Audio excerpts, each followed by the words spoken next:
Hi, my name is Christian J. Heinrich. I'm a motion graphics artist and the developer of StylaRender for Adobe After Effects. This is a quick start tutorial. I'll take you through the basic operation of the plugin and some of the parameters.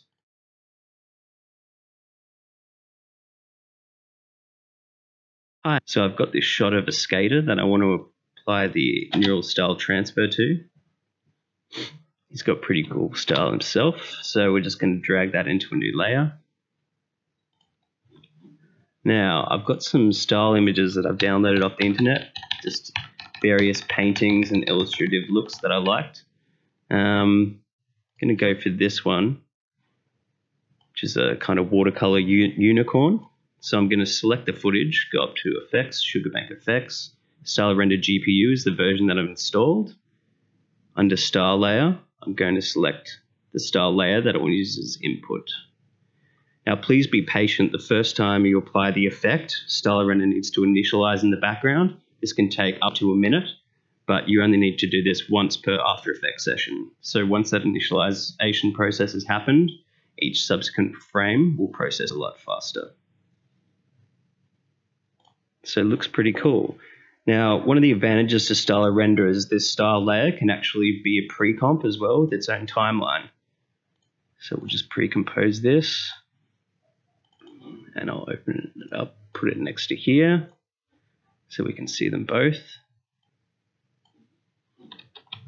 So basically, I could swap out this style just by alt dragging.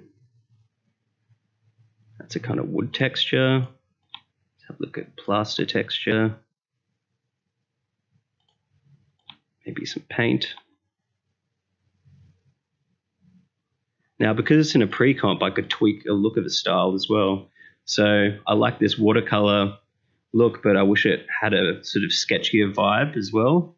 So I'll just drag in these sketchy strokes.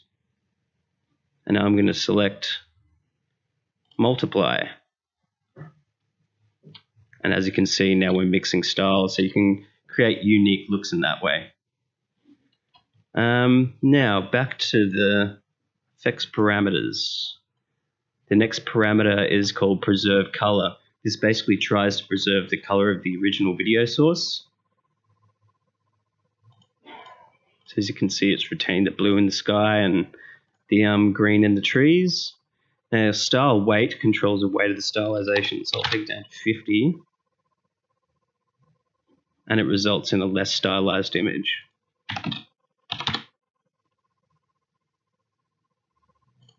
And back up to 100. Now, style scale, I will use a brick texture to illustrate this, as it will be easier to visualize what this parameter does.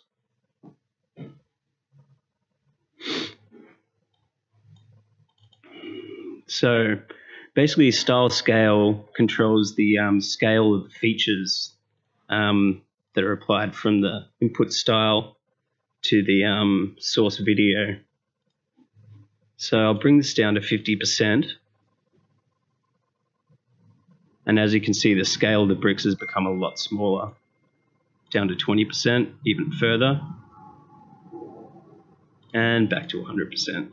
So that's a 1-to-1 style ratio at 100%, and so on. This can also be controlled by changing the actual composition size of the style source comp. So we could just go in here and we could even scale the style up, and you'll see that that will result in bigger feature scales. Now, the final parameter we're going to look at is passes. Basically, passes stylizes an already stylized image. So it basically runs the stylization pipeline multiple times and results in a more stylized effect. As you can see with the bricks, as we up the passes, the brick texture is going to become more defined.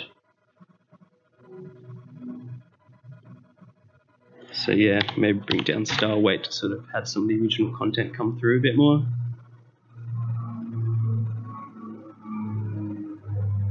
That's a pretty cool result. that's it for the quick start tutorial. Next up, we'll be talking about the advanced menu and some of the options that are available to you there. Thanks for watching. Bye.